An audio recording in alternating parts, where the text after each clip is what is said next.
Hello friends, आज आपण जोड शब्दांचे इंग्रजी वाचन आणि लेखनाचा तिसरा भाग पाहणार आहोत। पहिले दोन भाग जर तुम्ही पाहिले नसतील तर त्यांची लिंक डिस्क्रिप्शन बॉक्समध्ये देत आहे, ते तुम्ही पाहून घ्या। चला आता मग व्हिडिओला सुरुवात करूया। लक्ष्मी, लक्ष्मी या शब्दाची फोड केली आहे ल अधिक अ ल क्ष अधिक म अधिक दुसरी वेलांटी क्ष्मी। ल ला इंग्लिशमध्ये एल असं लिहितात, म्हणून आपण इथे एल लिहून घेतला। लक्ष्मी ज्यावेळी आपण बोलतो त्यावेळी ल पुढे अ चा ध्वनी येतो आणि अ ला इंग्लिशमध्ये ए असं लिहितात, म्हणून आपण इथे ए लिहून घेतला एल ए ल। क्ष ला इंग्लिशमध्ये के एस एच असं लिहितात, म्हणून आपण इथे के एस एच लिहून घेतलं। क्ष हा म ला जोडलेला आहे, क्ष हा अर्धा आहे आणि अर्ध्या अक्षरापुढे अ चा उच्चार होत नाही, म्हणून आपण के एस एच च्या पुढे ए लिहिणार नाही। क्ष आणि म हे जोडाक्षर आहे, म ला इंग्लिशमध्ये एम असं लिहितात, म्हणून आपण इथे एम लिहून घेतला। म ला दुसरी वेलांटी आहे आणि दुसऱ्या वेलांटीला इंग्लिशमध्ये डबल ई असं लिहितात, परंतु शब्दात ज्यावेळी शेवटच्या अक्षराला दुसरी वेलांटी येते त्यावेळी डबल ई न लिहिता आय हे लेटर वापरतात, म्हणून आपण इथे आय लिहून घेतला K S H M I क्ष्मी। मग लक्ष्मीचं स्पेलिंग काय तयार झालं? L A K S H M I Lakshmi. भक्ती, भक्ती या शब्दाची फोड केली आहे भ अधिक अ भ क अधिक त अधिक दुसरी वेलांटी ती। भ ला इंग्लिशमध्ये बी एच असं लिहितात, म्हणून आपण इथे बी एच लिहून घेतलं आणि बी हा कॅपिटल लिहिला आहे कारण तो शब्दात सुरुवातीला आहे। भक्ती ज्यावेळी आपण बोलतो त्यावेळी भ पुढे अ चा ध्वनी येतो आणि अ ला इंग्लिशमध्ये ए असं लिहितात, म्हणून आपण इथे ए लिहून घेतला बी एच ए भ। क ला इंग्लिशमध्ये के असं लिहितात, म्हणून आपण इथे के लिहून घेतला। क हा त ला जोडलेला आहे, क अर्धा आहे आणि अर्ध्या अक्षरापुढे अ चा उच्चार होत नाही, म्हणून आपण के च्या पुढे ए लिहिणार नाही।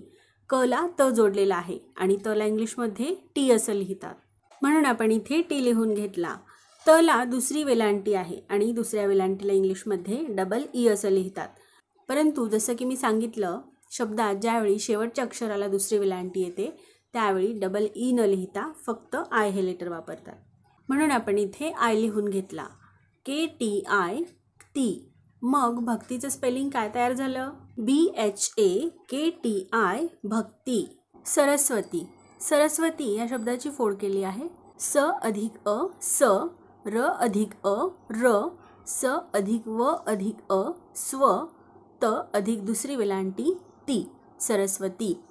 स ला इंग्लिशमध्ये एस असं लिहितात, म्हणून आपण इथे एस लिहून घेतला आणि एस हा कॅपिटल लिहिला आहे कारण तो शब्दात सुरुवातीला आहे। सरस्वती ज्यावेळी आपण बोलतो त्यावेळी स पुढे अ चा ध्वनी येतो आणि अ ला इंग्लिशमध्ये ए असं लिहितात, म्हणून आपण इथे ए लिहून घेतला एस ए स। र ला इंग्लिशमध्ये आर असं लिहितात, म्हणून आपण इथे आर लिहून घेतला। सरस्वती ज्यावेळी आपण बोलतो त्यावेळी र पुढे अ चा ध्वनी येतो आणि अ ला इंग्लिशमध्ये ए असे लिहितात, म्हणून आपण इथे ए लिहून घेतला आर ए र। स ला इंग्लिशमध्ये एस असे लिहितात, म्हणून आपण इथे एस लिहून घेतला। सरस्वती या शब्दामध्ये स आणि व हे जोडाक्षर आहे, स ला व जोडलेला आहे। स हा अर्धा आहे आणि अर्ध्या अक्षरापुढे अ चा उच्चार होत नाही, अ चा ध्वनी येत नाही, म्हणून आपण एस च्या पुढे ए लिहिणार नाही। स ला व जोडलेला आहे आणि व ला इंग्लिशमध्ये व्ही किंवा डब्ल्यू असं लिहितात। सरस्वती या शब्दामध्ये आपण व साठी डब्ल्यू हे लेटर वापरतो, म्हणून आपण इथे डब्ल्यू लिहून घेतला। सरस्वती ज्यावेळी आपण बोलतो त्यावेळी व पुढे अ चा ध्वनी येतो स्व आणि अ ला इंग्लिशमध्ये ए असं लिहितात, म्हणून आपण इथे ए लिहून घेतला एस डब्ल्यू ए स्व। त ला इंग्लिशमध्ये टी असं लिहितात, म्हणून आपण इथे टी लिहून घेतला। त ला दुसरी वेलांटी आहे आणि दुसऱ्या वेलांटीला इंग्लिशमध्ये डबल ई असं लिहितात, परंतु शब्दात ज्यावेळी शेवटच्या अक्षराला दुसरी वेलांटी येते त्यावेळी डबल ई न लिहिता फक्त आय हे लेटर वापरतात, म्हणून आपण इथे आय लिहून घेतला टी आय ती। फ्रेंड्स, पहिली वेलांटी दुसरी वेलांटी काना मात्रा उकार यांवरती डिटेलमध्ये व्हिडिओ बनवले आहेत, त्यांची लिंक डिस्क्रिप्शन बॉक्समध्ये देत आहे, ते तुम्ही पाहून घ्या। मग सरस्वतीचं स्पेलिंग काय तयार झालं? S A R A S W A T I Saraswati. Durga, Durga या शब्दाची फोड केली आहे द, द ला पहिला उकार दु, र अधिक ग अधिक काना गा दुर्गा। ग वरती जो रफार आहे त्याचा उच्चार र असा होतो, तो र आहे. द ला इंग्लिशमध्ये डी असं लिहितात, म्हणून आपण इथे डी लिहून घेतला. आणि डी हा कॅपिटल लिहिला आहे कारण तो शब्दात सुरुवातीला आहे. द ला पहिला उकार आहे आणि पहिल्या उकारला इंग्लिशमध्ये यू असं लिहितात, म्हणून आपण इथे यू लिहून घेतला. डी यू दू. र ला इंग्लिशमध्ये आर असं लिहितात, म्हणून आपण इथे आर लिहून घेतला. र हा अर्धा आहे. ग वरती जो रफार आहे तो र आहे आणि तो अर्धा आहे. अर्ध्या अक्षरापुढे अचा उच्चार होत नाही, म्हणून आपण त्याच्या पुढे ए लिहित नाही. र आणि ग हे जोडलेले आहेत. ग ला इंग्लिशमध्ये जी असं लिहितात, म्हणून आपण इथे जी लिहून घेतला. ग ला काना आहे आणि कानाला इंग्लिशमध्ये ए किंवा डबल ए असं लिहितात, म्हणून आपण इथे ए लिहून घेतला. मग दुर्गाचं स्पेलिंग काय तयार झालं? DURGA दुर्गा. पार्वती. पार्वती या शब्दाची फोड केली आहे. पला कना पा, र अधिक व अधिक अ, र्व त अधिक दुसरी वेलांटी टी. पार्वती. ला इंग्लिशमध्ये पी असं लिहितात, म्हणून आपण इथे पी लिहून घेतला. आणि पी हा कॅपिटल लिहिला आहे कारण तो शब्दात सुरुवातीला आहे. ला काना आहे आणि कानाला इंग्लिशमध्ये ए किंवा डबल ए असं लिहितात, म्हणून आपण इथे ए लिहून घेतला. PA पा. र ला इंग्लिशमध्ये आर असं लिहितात, म्हणून आपण इथे आर लिहून घेतला. र हा व ला जोडलेला आहे. व वरती जो रफार आहे तो र आहे. र हा अर्धा आहे. अर्ध्या अक्षरापुढे अचा उच्चार होत नाही, म्हणून आपण आरच्या पुढे ए लिहिणार नाही. र ला व जोडलेला आहे आणि व ला इंग्लिशमध्ये व्ही किंवा डब्ल्यू असं लिहितात. पार्वती या शब्दामध्ये आपण व साठी व्ही हे लेटर वापरतो, म्हणून आपण इथे व्ही लिहून घेतला. पार्वती ज्यावेळी आपण बोलतो त्यावेळी व पुढे अचा ध्वनी येतो आणि अ ला इंग्लिशमध्ये ए असं लिहितात, म्हणून आपण इथे ए लिहून घेतला. RVA र्व. त ला इंग्लिशमध्ये टी असं लिहितात, म्हणून आपण इथे टी लिहून घेतला.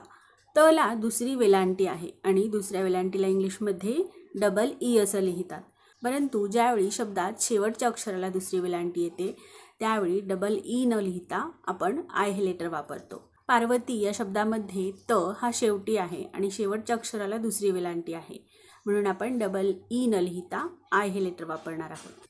TIT. मग पार्वतीचं स्पेलिंग काय तयार झालं? PARVATI. पार्वती. वैष्णवी. वैष्णवी या शब्दाची फोड केली आहे. व वरती दोन मात्रा वै, श अधिक न अधिक अ, श्न, वला दुसरी वेलांटी वी. व ला इंग्लिशमध्ये व्ही किंवा डब्ल्यू असं लिहितात.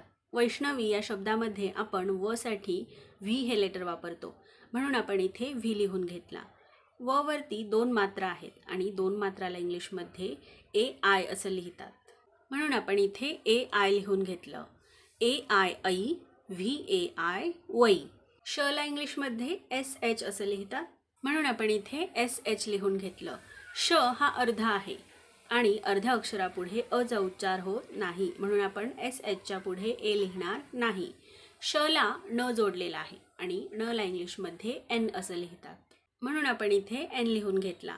वैष्णवी ज्यावेळी आपण बोलतो त्यावेळी न पुढे अचा ध्वनी येतो आणि अ ला इंग्लिशमध्ये ए असं लिहितात, म्हणून आपण इथे ए लिहून घेतला. SHNA श्न. व ला इंग्लिशमध्ये व्ही किंवा डब्ल्यू असं लिहितात, म्हणून आपण इथे व्ही लिहून घेतला. व ला दुसरी वेलांटी आहे आणि दुसऱ्या वेलांटीला इंग्लिशमध्ये डबल ई असं लिहितात, परंतु जसं की मी सांगितलं दुसरी वेलांटी ज्यावेळी शब्दात शेवटच्या अक्षराला येते त्यावेळी डबल ई न लिहिता फक्त आय हे लेटर वापरतात, म्हणून आपण इथे आय लिहून घेतला. VIV. मग वैष्णवीचं स्पेलिंग काय तयार झालं? VAISHNAVI. वैष्णवी. फ्रेंड्स, अशा प्रकारे आपण जोड शब्दांचे इंग्रजी वाचन आणि लेखनाचा तिसरा भाग पाहिला. व्हिडिओ आवडल्यास नक्की लाईक करा, शेअर करा आणि चॅनलला सबस्क्राईब करा. भेटूयात अशाच एका नवीन व्हिडिओमध्ये. Bye bye.